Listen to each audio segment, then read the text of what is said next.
और वहीं सूर्य मिशन से जुड़ी हुई एक ब्रेकिंग न्यूज मिल रही है। देश के पहले सूर्य मिशन आदित्य L1 उपग्रह ने पृथ्वी की कक्षा बदलने का दूसरा चरण पूरा कर लिया है। इसरो ने जानकारी दी है कि आदित्य L1 की नई कक्षा 282 गुणा 4225 किलोमीटर है।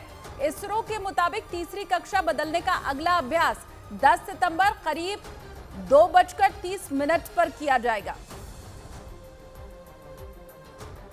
चांद के दक्षिणी ध्रुव पर लैंडर विक्रम ने दोबारा सॉफ्ट लैंडिंग की। अंतरिक्ष में रिसर्च करने वाली भारत की स्पेस एजेंसी इसरो ने एक वीडियो जारी कर इसकी जानकारी दी। मतलब 23 अगस्त को चांद पर उतरकर कामयाबी का परचम लहराने के बाद लैंडर विक्रम ने एक और करिश्मा कर दिखाया।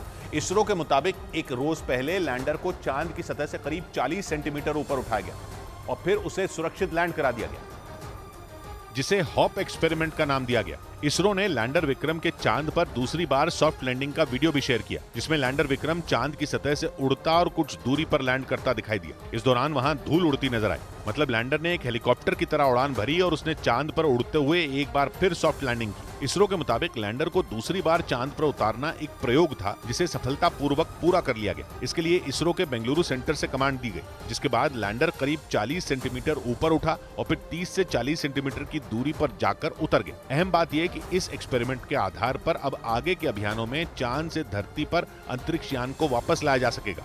चीन के सरकारी अखबार ग्लोबल टाइम्स के पूर्व संपादक ने भारत के मिशन चंद्रयान 3 की जमकर तारीफ की। कुछ दिनों पहले भारत की स्पेस एजेंसी इसरो ने चंद्रमा के दक्षिणी ध्रुव पर चंद्रयान 3 की सफल लैंडिंग कराकर इतिहास रच दिया था, क्योंकि ऐसा करने वाला भारत दुनिया का पहला देश बन गया था, जिसके बाद पूरी दुनिया ने इसरो का लोहा माना। चीन तक भारत की इस ऐतिहासिक सफलता पर भारत की तारीफ करने से खुद को नहीं रोक पाया। वहां के सरकारी अखबार ग्लोबल टाइम्स के पूर्व संपादक हू शिजिन ने तो इसरो की तारीफों के पुल ही बांध डाले। उन्होंने इसरो को टैग करते हुए ट्वीट किया और लिखा कि 10 दिन पहले भारत का अंतरिक्ष यान चंद्रमा पर सफलतापूर्वक उतरा, जो अंतरिक्ष में भारत की प्रभावशाली उपलब्धि है। इससे पहले ग्लोबल टाइम्स ने चीनी अंतरिक्ष एजेंसी और भारतीय अंतरिक्ष एजेंसी के एक साथ काम करने पर जोर दिया था। वैसे हू शिजिन चीन के वो पत्रकार हैं जिन्होंने गलवान घाटी में हुई झड़प के दौरान भारत के खिलाफ जमकर जहर उगला था।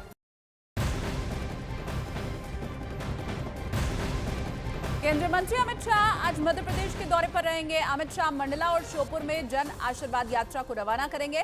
मंडला में दोपहर 12:25 पर जन आशीर्वाद यात्रा की शुरुआत होनी है। इसके बाद वो एक रैली को भी संबोधित करेंगे। शाम 4:40 पर अमित शाह श्योपुर में जन आशीर्वाद यात्रा को हरी झंडी दिखाएंगे। इसके अलावा जनसभा को संबोधित करेंगे। पश्चिमी मीडिया ने दावा किया कि ड्रोन हमले के बाद आर्मेनिया ने अजरबैजान के सैन्य ठिकानों पर तोप से गोले बरसा दिए। आर्मेनिया और अजरबैजान एक दूसरे के कट्टर दुश्मन हैं और बीते 30 साल से दोनों जमीन के लिए एक दूसरे का खून बहाने पर तुले हैं। 2 दिन पहले अजरबैजान ने आर्मेनिया के एक ड्रोन कंट्रोल स्टेशन पर ड्रोन की मदद से जबरदस्त हमले किए, जिसकी वजह से आर्मेनिया बुरी तरह भड़क गया और उसने भी बदला लेने के लिए अजरबैजान के सैन्य ठिकानों पर तोप के गोले बरसा दिए।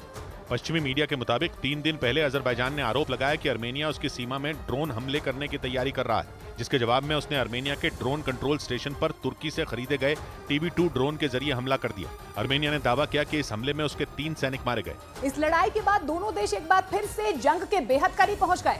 हालांकि पहले भी दोनों 2 बार भयानक जंग लड़ चुके हैं। एक दूसरे के पड़ोसी आर्मेनिया और अजरबैजान 1991 तक सोवियत संघ का हिस्सा थे, लेकिन नगोर्नो कराबाख नाम के इलाके के लिए दोनों एक दूसरे के खून के प्यासे बन गए।